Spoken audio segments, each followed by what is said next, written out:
আসসালামু আলাইকুম রহমতুল্লাহি ওবরকাত। প্রিয় দেশবাসী, 4ই আগস্ট রাত্রে জনাব তারেক রহমান নির্দেশ দেন, একটা দিনও সময় দেওয়া হবে না। সবাই ডিসিশন দিয়েছিল 6 তারিখে ঢাকা ঘেরাও করা হবে।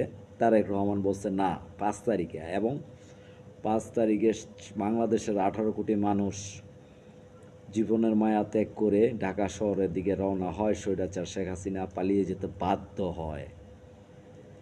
এই তারেক রহমানের যে আন্দোলনের অবদান, এই অবদান যে ব্যক্তি অস্বীকার করবে সে অবশ্যই যারও সন্তান। কারণ একজন মানুষ সম্মানী লোকের সম্মান যে না দিতে পারে, তার তার তো জন্মের ঠিক নাই। আজকে তারেক রহমানের যেই এটা অস্বীকার করতেছে, যেমন শহীদ রাষ্ট্রপতি জিয়াউর রহমানের এই যে অবদান, কিছু যারও সন্তানরা অস্বীকার করত। এই যারও সন্তানরা কারা আপনারা জানেন। এখনও কিছু যারও সন্তান এদেশে আছে। এখন আমাদের নেতা তারেক রহমান স্যারের এই আন্দোলন সংগ্রামের এইগুলা অস্বীকার করার চেষ্টা করতেছে বা করতেছে। আজকে এই কিছু বিএনপি এখনও ক্ষমতায় আসে নাই, বিএনপির হাতে পুলিশ নেই, প্রশাসন নাই, কিচ্ছু নাই। ঠিক আছে, আজকেই যদি কেউ আন্দোলন না করে, কোনো পদ না থাইকা কোনো একটা দলের নামে বদনাম কইরা সন্ত্রাস করে, চাঁদাবাজি করে, তার দায়িত্ব তো তার তারেক রহমানের না। আজকে ডক্টর ইউনূসের দায়িত্ব দেশের নিরাপত্তা দেওয়া, দেশের মানুষের নিরাপত্তা দেওয়া। সে এত বড় একটা হাম্বা, আমি মনে করছিলাম আপনারা তো বলছেন যে উনি কত কিছু করে লাগবো। আমি তো আন্দোলনে শরিক ছিলাম, আন্দোলন করছি। আমি একজন আন্দোলনকারী, আমি দাবি করতে পারি, আমার ভিডিও ফুটেজ আছে। তো আমি বলতে চাই আপনাকে যে ডক্টর ইউনূস কী করবে। ডক্টর ইউনূস এই যে বেল ফ্যাক্টরিগুলো ধ্বংস হয়ে যেতেছে, ব্যাংকের অবস্থা পরিস্থিতি খারাপ, উনি যদি আরও বেশি কিছুদিন থাকে দেশ লাল বাতি চলবে। শেখ হাসিনার তো মনে করেন যে মানুষ দৌড়ে দিছে, উনি তো দৌড়ে পলাইতে পারতো না। ওনার ব্যবসা বাণিজ্য থুয়ে উনি কই যাইব। আসলে কি, যেমন ছাগল দিয়ে হাল চাষ করা যায় না, ওরকম ওই হাতি দিয়েও হাল চাষ করা যায় না। হাল চাষ করার জন্য দরকার হাল্লা বলদ। আমরা যারা রাজনীতি করি বা আমরা যারা দেশের মানুষের সেবা করে আসতেছি বা করতেছি, আমরা যদি দেখা গেছে বাংলাদেশ জাতীয়তাবাদী দল তারেক রহমানের নেতৃত্বে যদি আমাদের হাইকমান্ড যদি হুকুম করে, প্রশাসন যদি আমাদের পাওয়ার থাকে, দেশে 10 মিনিটও সন্ত্রাস থাকবে না। কারণ দেখছেন, আমাদের মা দেশনেত্রী বেগম খালেদা জিয়া যখন ক্ষমতায় ছিল, একটা সন্ত্রাসের একটা ছাত্র ছিল না। এরকমই আমরা সন্ত্রাস সমর্থন করি না, আমরা সন্ত্রাস করিও না। আমাদের আন্দোলনরত কোনো কোনো ব্যক্তি কোনো জায়গায় যায় কোনো মিল ফ্যাক্টরিতে চাঁদা চায় নাই, কোনো রকম কিছু করে নাই।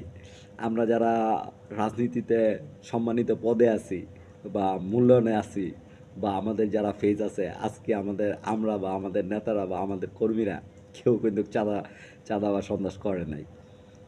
একটা মহল চক্র শহীদ রাষ্ট্রপতি জিয়াউর রহমানের আদর্শ এবং তারেক রহমানের দেশনেত্রী বেগম খালেদা জিয়ার একটা সুন্দর স্বপ্নের বাংলাদেশ গড়ার জন্য যে আমরা যেই আন্দোলন সংগ্রাম করেছি, এই আন্দোলন সংগ্রামকে কলঙ্কিত করার জন্য এরা করতেছে।